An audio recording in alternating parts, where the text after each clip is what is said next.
Hey you guys, what's up? What is going on? I missed you guys so much, and I'm so excited to give you guys this new and updated baked mac and cheese recipe. But before we start, don't forget to like and subscribe and turn on your post notifications so you never miss a video. Thanksgiving is coming up, potluck season is coming up, so I'm going to be dropping videos back to back for you guys. So just make sure that you subscribe and let's go. Now we're going to start with 8 ounces of smoked Gouda cheese, 8 ounces of mozzarella cheese, 16 ounces of sharp cheddar jack, and 16 ounces of extra sharp cheddar. And you're gonna just grate these. I prefer to grate it fresh because I just feel like the cheese melts a lot better, but it's completely optional. Now I like to boil my pasta inside of chicken stock, so I'm just using 2 bottles of low sodium chicken stock right here. This is completely optional. I know some of you guys are vegetarians and stuff like that, so you can just boil it in water, honestly, but I just feel like this adds a bit more flavor to my pasta. And I'm just gonna go ahead and top that off with some water. I'm gonna add 1 teaspoon of salt and 1 teaspoon of olive oil. And then I'm just gonna bring that up to a rolling boil on high heat. Next up, we're gonna go ahead in a medium-sized pan on medium to high heat. I'm gonna add 1.5 sticks of butter and melt those down. I'm gonna go ahead and add 1 teaspoon of garlic paste, and then just give that a nice little whisk and let it cook off for about 2 minutes. You don't want it to start to get brown. Once that's cooked off really nice and well, I'm gonna go ahead and add 1/4 cup of flour to that. And give that a nice whisk around, just making sure that I'm getting out all of the clumps of flour that's in there. So really just regularly whisk that up and make sure you're getting the sides as well, like how there's flour on the sides. We want to make sure that we're getting all of that. And we're going to cook this down for about 5 minutes because we really want to make sure that we don't have like that raw flour bite inside of the mac and cheese once it's finished cooked. So like I said, just make sure that you keep on whisking, and we're going to cook this for about 5 minutes on medium heat.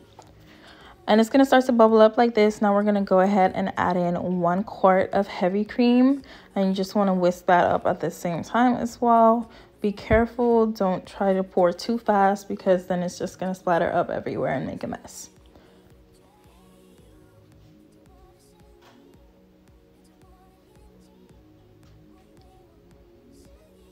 All right, now once all of our heavy cream is in, we're gonna go ahead and add in our pasta to the water, to our chicken stock and water. And we're just gonna make sure that we take a spoon and mix that around really nice to make sure that none of the pasta is stuck together. And we're gonna cook that for about 5 to 6 minutes, as the box instructions say, to get them to al dente. Now we add in 1 cup of whole milk into that heavy cream mixture right here, and we're gonna go ahead and whisk that up again. And we are cooking this on a low to medium heat. And what we're looking for is like this, almost like the thickness of Alfredo sauce. I'm gonna show it to you guys here. This is when it was starting to come up. We're not gonna be bringing it to an exact boil, more of like a simmer. So this took me, like, I want to say on like low heat, it took me about, I want to say like 10 minutes. And our pasta was finished, so I just poured that into a strainer, and then you can hit it with some cold water as well. Now this is the consistency that we were looking for here. Like I said, almost like an Alfredo sauce. So I'm going to go ahead and add in those shredded cheeses. Like I said, you can use the already pre-shredded cheese. It's up to you. I just feel like the freshly shredded ones just melt a lot better for me, especially to the top of the mac and cheese as well. Now once you add in your cheese, I started with my Gouda cheese here. I'm just mixing that in really well. Then I'm gonna go ahead and add in my sharp cheddar cheese, and same thing, mix that very well. Be careful when you're mixing, don't mix too fast or else you're just gonna get cheese sauce on top of the stove. My boyfriend had to help me wipe the counter so many times because I was just getting it everywhere. And just make sure that you're whisking out all of that cheese as much as possible, just to get everything nice and smooth. I will say, like right here, the heat was on low to medium, but you want to be sure that you're not scraping the bottom of the pot just in case that cheese sauce starts to burn. I scraped mine by mistake, and that's where you're going to see some little brown clumps in there. It's okay, but you want to try to avoid it as much as possible. And then I just added in my last cheese right here, and I'm just whisking it up really, really well, making sure that I'm getting out all of those clumps of cheese. Like I said, right now the heat was on about low to medium on my stove. It was on number 4. And I'm just really taking my time and whisking it, making sure that I'm not scraping the bottom of the pot. Like I said, like you could see here, you could see some of those like brown pieces from when I initially scraped it. That was my bad. If you do, like I said, it's fine. Just move on and just try not to scrape it anymore. Now, as far as seasonings, I don't like to add too many seasonings into my cheese sauce. I'm really, really simple when it comes to mac and cheese because I really want that mac and cheesy flavor. I don't want it to be over seasoned, so I just add some onion powder, garlic powder, paprika, cayenne pepper, some black pepper, and then I added some Goya adobo, 1 teaspoon of each. And like I said, if you guys want this recipe fully written down, it's going to be available on my Tastemade account. I'm going to put the link down there in the description below. Now really take your time and just whisk out all of the seasoning. Make sure that there's no clumps in there. Be careful not to scrape the bottom. I cannot stress this enough because I made that mistake all the time. Now, once our pasta was rinsed off, I just added it back into the pot that it was boiled in. And I'm going to go ahead and hit it with half of that cheese mixture.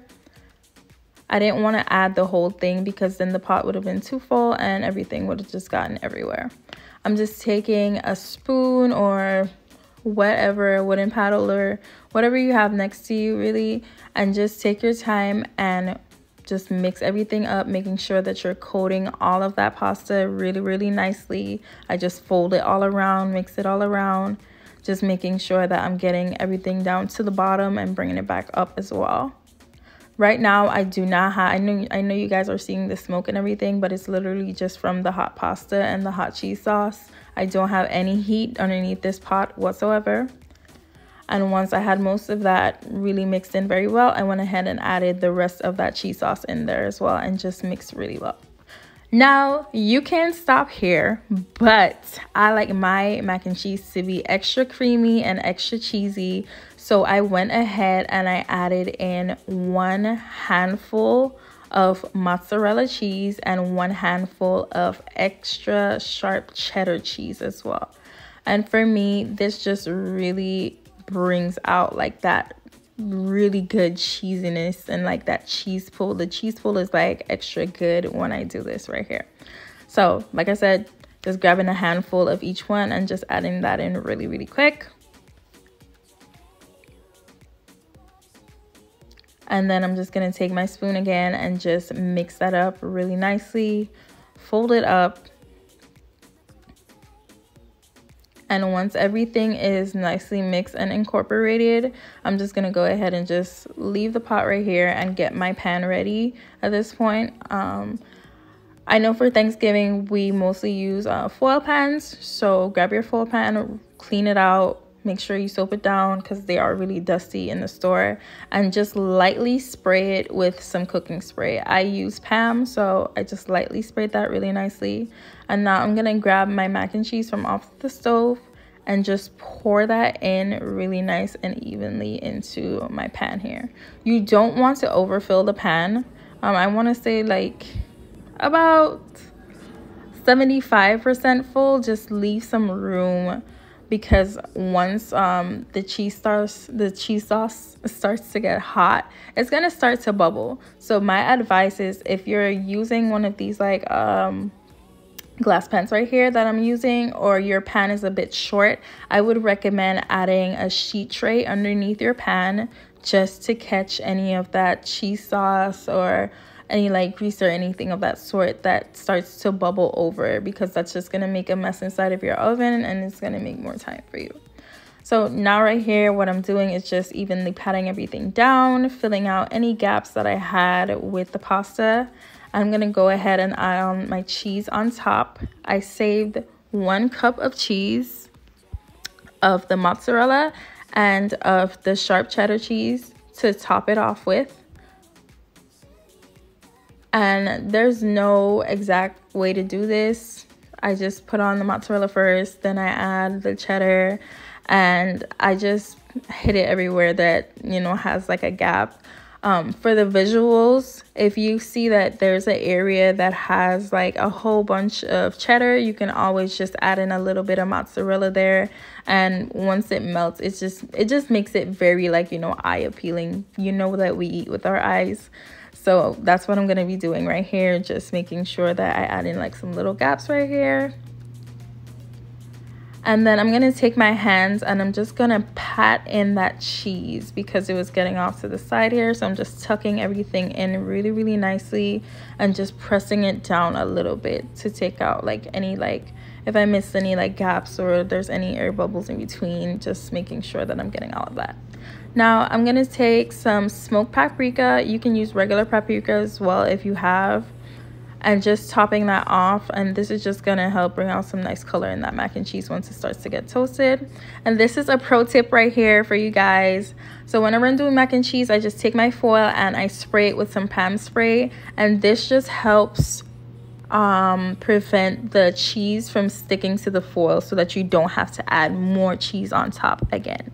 So that's one of my favorite tips right there. I'm just gonna cover this really nice and tightly, not too tight, but really well with that foil. And we're gonna bake this for 30 minutes at 350 degrees Fahrenheit in our oven on the top rack.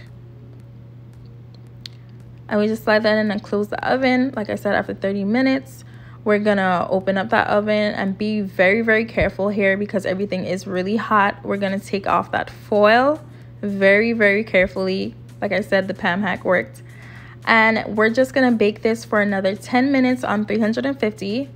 And then after that 10 minutes, we are going to broil this on high for about 5 minutes. Make sure you keep an eye on it and stay very, very close to the oven. And this is going to be the finished outcome right here. Now, super, super important. Make sure you let your mac and cheese rest. And I recommend letting it rest for about 15 to 20 minutes. This was 10 minutes of resting, and it still wasn't done yet because it was still super runny. So after about 20 minutes right here, this was the finished outcome, and this is so quick and easy, and it's so yummy, you guys. Like, I get so many compliments on top of my mac and cheese recipe, and of course I had to share it with you guys. Don't forget to like and subscribe. Turn on your post notifications so that you never miss a recipe. We're dropping bangers for the whole month coming up to Thanksgiving, so let me know what you guys want to see, and bye.